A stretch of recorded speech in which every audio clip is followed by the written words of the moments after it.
নাটোরে আগেভাগেই জমে উঠেছে ঈদ বাজার। শুধু শহরের মানুষই নয়, আশপাশের উপজেলাগুলো থেকেও ক্রেতারা ভিড় করছেন শহরের নামি দামি বিপণন বিতানগুলোতে।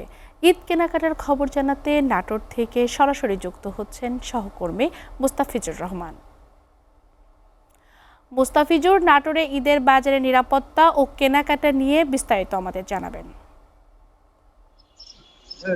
আপনি যেমনটি বলছিলেন, নাটোরের ঈদ উল ফিতরকে কেন্দ্র করে আজ 24শে রমজান।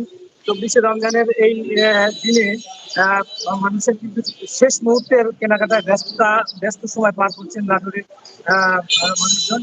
এখানে আমরা দেখতে পাচ্ছি নাটোরের বিপণী বিতানগুলোতে ব্যাপক পরিমাণে লোকজনের সমাগম হচ্ছে এবং কেনাকাটায় বিভিন্ন শ্রেণী পেশার মানুষ যার যেমন সামর্থ্য তারা সেখান থেকে কেনাকাটা করছেন।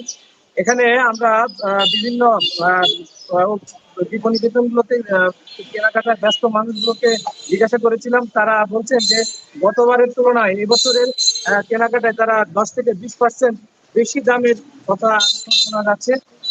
এছাড়া মধ্যবিত্ত সম্প্রদায়ের মানুষ এরকম ছোট ছোট ফুটপাতের দোকানগুলোতে তারা কেনাকাটা করছেন।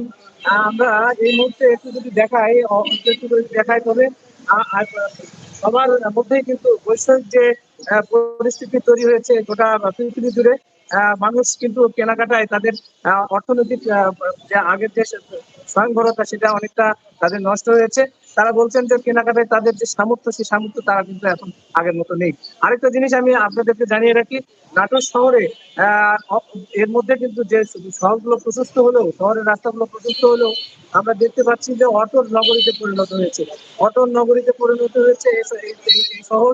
কারণটা হচ্ছে যে এটা নিয়ন্ত্রণের জন্য প্রশাসনিকভাবে বিভিন্ন সময় বিভিন্ন পরিকল্পনা গ্রহণ করা হলেও আমরা ঈদকে সামনে নিয়ে আমরা দেখতে পাচ্ছি না তাদের কোনো বড় আহ তাদের কোনো বড় কোনো রকম উদ্যোগ। তবে একটা জিনিস জানিয়ে রাখি, আমি নাটোরের অতিরিক্ত পুলিশ সুপার ইন্সপেক্টর সাহেবের সাথে কথা বলেছিলাম। তারা বলছেন যে নাটোরের বিভিন্ন বিধানগুলোর সামনে তারা বিভিন্ন পুলিশ বাহিনীর সদস্যদের বসিয়ে রেখেছেন।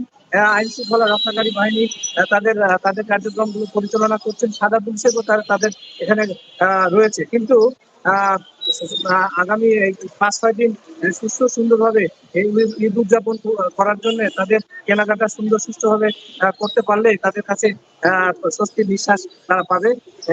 এরকমই একটা পরিস্থিতি আমরা দেখতে পাচ্ছি। নাটোরের সর্বশেষ অবস্থা এই। মুস্তাফিজুর, আপনাকে ধন্যবাদ।